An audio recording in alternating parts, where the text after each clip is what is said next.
বাবা মায়ের কাছে বেড়াতে এসেছি দুদিন। আর ঘরে বসে বসে না অনেক বোর হচ্ছিলাম। আসলে গ্রামের মানুষ তো বদ্ধ চার দেয়ালের মধ্যে থাকা অভ্যাসটা নেই।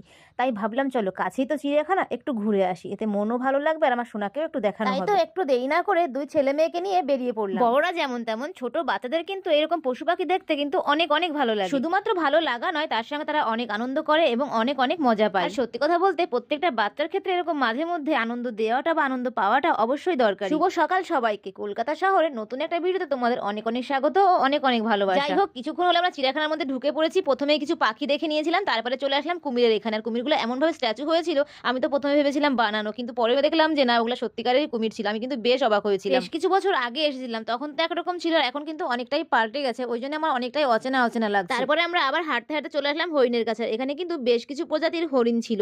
আর এই হরিণের মধ্যে একটা হরিণের নাম ছিল হচ্ছে মণিপুরি নাচুনে হরিণ। আমার কিন্তু দেখে কিন্তু অনেকটাই হাসি পাচ্ছিল যে এমনও নাম হতে পারে। এদিকে দেখো কচ্ছপটা কেমন মানুষের মতো শীতকালের রোদ পোহাচ্ছে। আর কচ্ছপটা দেখে কিন্তু মনে হচ্ছে অনেকটা ছোট ছোট মোবাইলে, কিন্তু না, কচ্ছপটা কিন্তু অনেক অনেক বড়। কিছুক্ষণ কচ্ছপটাকে দাঁড়িয়ে থেকে দেখলাম, তারপরে চলে আসলাম ভাল্লুকের কাছে। আর ভাল্লুক কিন্তু একটা নয়, এখানে কিন্তু দুটো তিনটে ছিল, তবে অবশেষে আমরা একটাই দেখতে পেয়েছি। যেহেতু এখন শীতকাল, তো অনেকেই এখন ঘুরতে এসেছে, বাচ্চাদের নিয়ে, বড়রাও আছে। তো অনেকটাই ভিড় ছিল, ওই জন্য সমস্ত পশু পাখি ভালো করে দেখতে পারছিলাম না, ওই জন্য সমস্তটা ভিডিওর মাধ্যমে তোমাদের দেখাতে পারিনি। আর সত্যি কথা বলতে একটা ভিডিওতে সমস্ত দেখানো সম্ভবও না। এখানে এসে যেমন অনেক আনন্দও হচ্ছিল, তার সঙ্গে কিন্তু অনেক কষ্টও হচ্ছিল, কারণ হেঁটে হেঁটে এত বড় এরিয়া দেখাটা কিন্তু অসম্ভব। তারপরে আবার আমার ছেলে ছিল কোলে মাঝে মধ্যে, তাই জন্য তো আমার অনেকটাই কষ্ট হচ্ছিল। অন্যান্য পশু পাখিদের কাছে যেমন ভিড় হোক না কেন, কিন্তু এই সরীসৃপ ভবন মানে সাপের যে জায়গাটা, এখানে কিন্তু অনেকটাই ভিড় ছিল।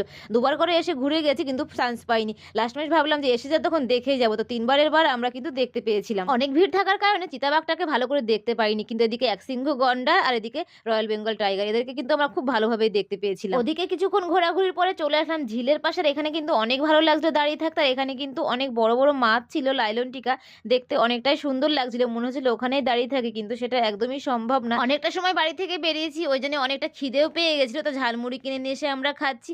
আর একটা কথা, তোমরা যারা এখানে ঘুরতে আসবে অবশ্যই কিন্তু সাথে করে খাবার নিয়ে এসো, কারণ এখানে যা খাবারের দাম, যে খাবার বাইরে থেকে যা দাম তার 3 গুণ দাম এখানে, তা কেনাটা একদমই অসম্ভব ছিল। তবে অনেকটাই খিদে পেয়েছিল, যার কারণে কিন্তু কিন্তু বাধ্য হয়েছিলাম। তারপরে ঝালমুড়ি খেতে খেতে চলে আসলাম সিংহ মামার সঙ্গে দেখা করতে। সিংহ মামার সঙ্গে দেখা করে এদিকে চলে আসলাম পাখি। আর এখানে কিন্তু বেশ কিছু প্রজাতির বড় বড় পাখি ছিল, আর তার পাশেই ছিল হাতি মামা। হাতি দেখার পরে চলে আসলাম জিরাফের কাছে। জিরাফগুলো দেখতে এতটা সুন্দর লাগছিল, আসলে টিভিতে একরকম দেখা যায়, আর বাস্তবে দেখতে গেলে কিন্তু অনেকটাই সুন্দর লাগে। যাই হোক, আমাদের চিড়িয়াখানার সমস্ত পশু পাখির দেখা কমপ্লিট। এবার আমরা বাড়ি চলে যাব, কারণ অনেকটাই সময় হয়ে গেছে, আমার ছেলে অনেকটাই অধৈর্য হয়ে গেছে।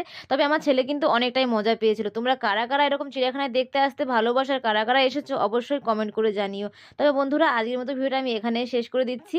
দেখা হবে আবার নতুন ভিডিওর সঙ্গে। তোমরা ততক্ষণ অবশ্যই ভালো থেকো। টাটা।